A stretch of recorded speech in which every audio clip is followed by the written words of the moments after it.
empezando por el hecho de que el cómo se refiere a que ya no es obvio que se aprenda solo en las escuelas como antes, sino que muchas veces se aprende en otros sitios, y sobre todo lo que me ayuda es que se aprende en la intersección cada vez más de las instituciones escolares con estos otros escenarios, y eso plantea dudas y nos obliga a reconsideraciones muy profundas de la educación escolar, ¿no? En el ámbito del currículum, todo esto se concreta, o yo prefiero concretarlo, digamos, para el hilo de mi exposición, en el debate sobre las intenciones educativas que deben presidir la actuación de los docentes y de los centros educativos y en la toma de decisiones sobre los contenidos escolares.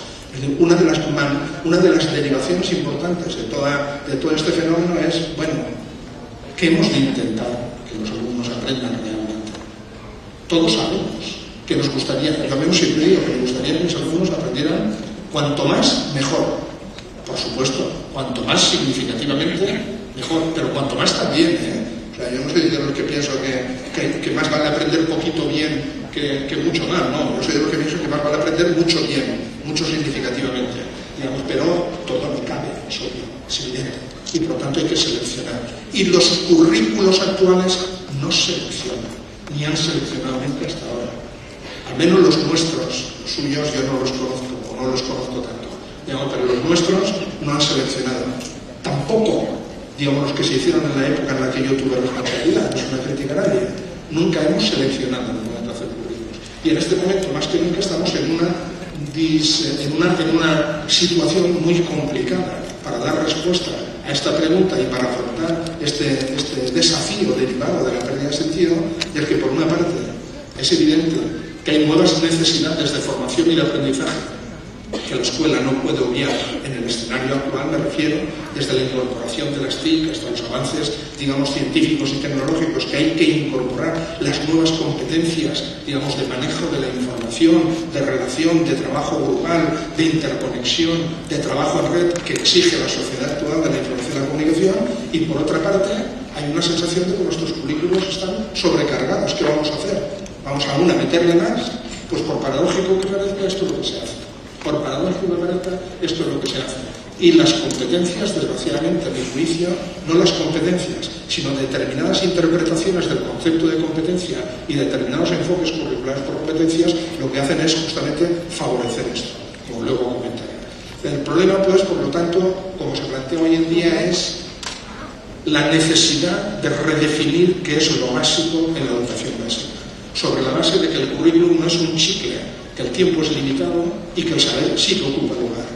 El saber sí que ocupa lugar. Y por lo tanto no se puede enseñar todo. Y no se puede intentar que los alumnos aprendan todo. Ni siquiera aquello que está muy bien que aprendan. Y hay que hacer opciones. Y ahí es donde está la dificultad. Que es aquello que realmente, si un niño o una niña no aprende a lo largo de la escolaridad básica, su futuro, su proyecto de vida personal y profesional futuro queda fuertemente comprometido. Y que es aquello que estaría muy bien que aprendiera, pero que si no aprende, pues bueno, pues hemos de intentar que lo aprenda, pero si no lo aprende, podrá compensarlo con relativa facilidad después.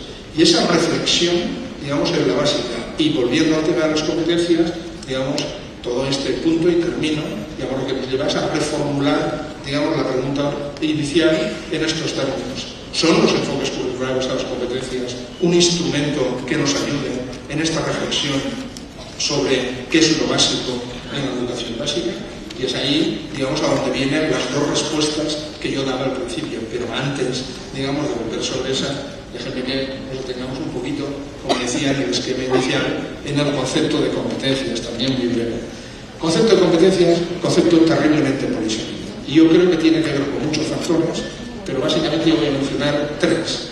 El primero es que, en realidad, el concepto de competencia tiene orígenes distintos, y cuando se incorpora a la educación escolar, se incorpora desde ámbitos distintos. Entonces, aunque todos hablamos de competencia, en algunos casos nos referimos a una competencia entendida más bien, podríamos decir, en el sentido de la psicología cognitiva y de la lingüística estructural, el estilo, digamos, de una competencia universal, ideal, potencial, que se manifiesta en desempeños y ejecuciones concretas, que es distinto de un concepto de competencia más bien como se entiende, digamos, siguiendo a Heinz, la idea de competencia comunicativa, que ya no es una capacidad universal, ideal, innata, sino que es más bien un conjunto de capacidades que son las que nos permiten hacer un uso del lenguaje comunicativo y que se enseñan y que se aprenden, y por lo tanto ni son innatas ni son universales. Pero es que eso aún es diferente de otro origen del concepto de competencia que nos viene,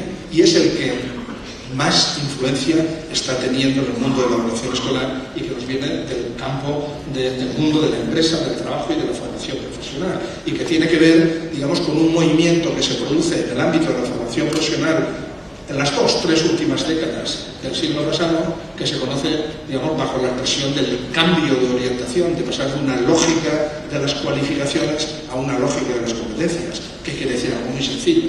Quiere decir que hasta un momento determinado la formación profesional estaba basada sobre el principio de que uno se preparara para un puesto de trabajo, obtenía una cualificación, había un título que certificaba que efectivamente la formación que tenía respondía a las exigencias del puesto de trabajo. Todo esto está muy bien, siempre que haya una estabilidad en las exigencias del puesto de trabajo. Pero es que el escenario actual se caracteriza porque hay un cambio continuo en las exigencias de los puestos de trabajo. Y ahí se produce esta deriva de la lógica de las cualificaciones a la lógica de las competencias, que quiere decir que ya no hay que formar únicamente a las personas para que respondan a las exigencias que les plantea el puesto de trabajo. Hay que formarlas, digamos, para una situación en que estas exigencias van a ser cambiantes. Y de ahí el énfasis en las competencias y formar en competencias que permitan hacer frente a desafíos cambiantes y buscar competencias que sean transversales, que vayan más allá de lugares muy definidos del trabajo, etcétera, etcétera.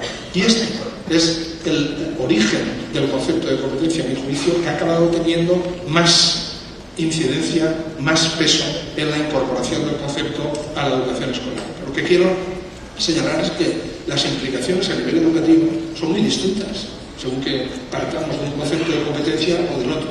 La segunda consideración para entender esta polisemia, este carácter poliédrico del concepto, digamos, es que existen marcos ideológicos distintos desde la recuperación, desde los que se ha llevado a cabo la recuperación del concepto en la educación escolar. A mí no deja de sorprenderme, supongo que a nosotros ha pasado lo mismo, que defienden el concepto de competencias y el interés del concepto de competencia, tanto, digamos, profesionales o cuadros o responsables, digamos, que están muy preocupados por la eficacia, la eficiencia, la rendición de cuentas, la necesidad de adaptar, digamos, los resultados del aprendizaje a las exigencias del mercado laboral, tanto desde ahí como desde los movimientos de renovación pedagógica.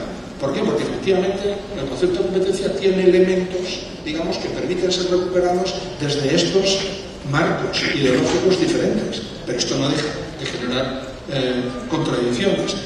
Así, por ejemplo, se dice, que es verdad, mientras que uno puede encontrar el discurso que los enfoques curriculares por competencias permiten una rendición de cuentas, y es fundamental, no es una casualidad que en Estados Unidos, por ejemplo, el movimiento de competencias esté muy vinculado al movimiento de los estándares.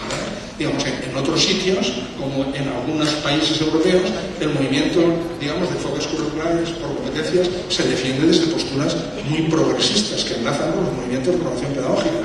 ¿Por qué? Porque enlazan con ideas como la necesidad de vincular los aprendizajes a actividades de la vida cotidiana, abandonar el academicismo, poner el énfasis en la transferencia y en la funcionalidad de los aprendizajes, poner en primer plano el protagonismo del estudiante o del alumno y de la actividad, etcétera, etcétera.